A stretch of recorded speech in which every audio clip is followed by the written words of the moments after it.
സഞ്ജു സാംസൺ തിരികെ ടീമിലെത്തുമോ എന്നുള്ള ചോദ്യമാണ് വളരെ പ്രസക്തമായിട്ടുള്ളത്. അതിൽ തന്നെ ഒരു കാര്യം, സഞ്ജുവിനെ സംബന്ധിച്ചിടത്തോളം സഞ്ജുവിനെ ടീമിലേക്ക് എത്തിക്കണമെന്ന് പറയുമ്പോൾ പൊതുവെ ഉയർന്ന വിമർശനം സഞ്ജു കഴിഞ്ഞ മത്സരങ്ങളിലൊക്കെ എന്ത് ചെയ്തു, അവസരം കിട്ടിയപ്പോൾ എന്ത് ചെയ്തു എന്ന ചോദ്യമുണ്ട്. പക്ഷേ അല്ല, ഏറ്റവും പ്രധാനപ്പെട്ടത് സഞ്ജുവിന്റെ മോൾ എപ്പോഴും ഉണ്ടാകുന്നത് ഇനി അടുത്ത മത്സരത്തിൽ താങ്കൾക്ക് അവസരം ലഭിക്കണമെങ്കിൽ ഈ മത്സരത്തിൽ കളിക്കണം എന്നൊരു സമ്മർദ്ദം അദ്ദേഹത്തിന്റെ മേൽ എപ്പോഴും ഉണ്ടാകുന്നതായിട്ട് തോന്നിയിട്ടുണ്ടോ? അല്ലെങ്കിൽ സഞ്ജുവിന്റെ തിരിച്ചുവരവിനെ അത് എത്രത്തോളം ബാധിക്കുന്നുണ്ടാകാം? തീർച്ചയായും സഞ്ജു സാംസൺ ഇടം കൊടുക്കേണ്ടി വന്നേക്കും ഉള്ളത് തന്നെയാണ് അതിനുള്ള ഉത്തരം. കാരണം അതിൽ ഏറ്റവും പ്രധാനപ്പെട്ട കാര്യം, ഈ നമ്മൾ അഭിഷേക് ശർമ്മയെ എടുക്കുക. അഭിഷേക് ശർമ്മ കഴിഞ്ഞ 8 ഇന്നിങ്സുകളിൽ അദ്ദേഹം 5 തവണ റണ്ണെടുക്കാതെ പുറത്തായ താരമാണ്. 5 തവണ അദ്ദേഹം റണ്ണെടുത്തിട്ടില്ല. അതിൽ തന്നെ 3 തവണ നേരിട്ട് ആദ്യ പന്തിൽ പുറത്തായ ബാറ്ററാണ് അദ്ദേഹം.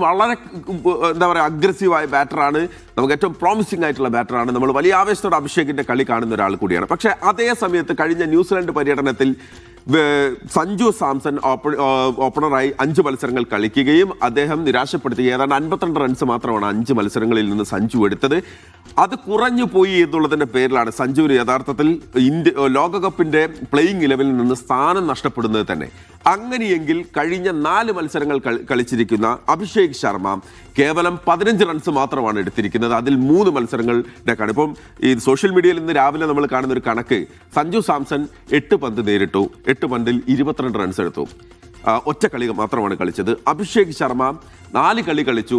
അദ്ദേഹം ഇപ്പോൾ ഏതാണ്ട് ഒരു 20 പന്ത് നേരിട്ടു, ആകെ നേടിയത് 15 റൺസ് മാത്രമാണ്.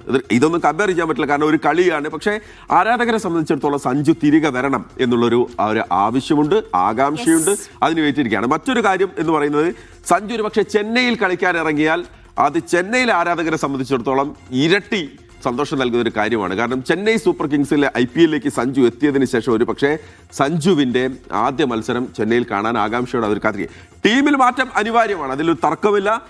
ഇതേ കോമ്പിനേഷനായി പോയി ഇനി ഒരു തോൽവിയുടെ ഏറ്റു കഴിഞ്ഞാൽ ഒരു പക്ഷേ അത് ക്യാപ്റ്റനെയും അത് കോച്ചിനെയും ഒക്കെ നേരിട്ട് ബാധിക്കുന്ന തരത്തിലേക്ക് പോകുമ്പോൾ മാറ്റം ഉണ്ടാകും എന്ന് നമ്മൾ പ്രതീക്ഷിക്കുകയാണ്. അപ്പോഴും സഞ്ജുവിന് എവിടെ ഇടം എന്നുള്ളൊരു ചോദ്യമുണ്ട്, അനിവാര്യമാണ്. സഞ്ജുവിനെ തിരിച്ചു വിളിക്കണം.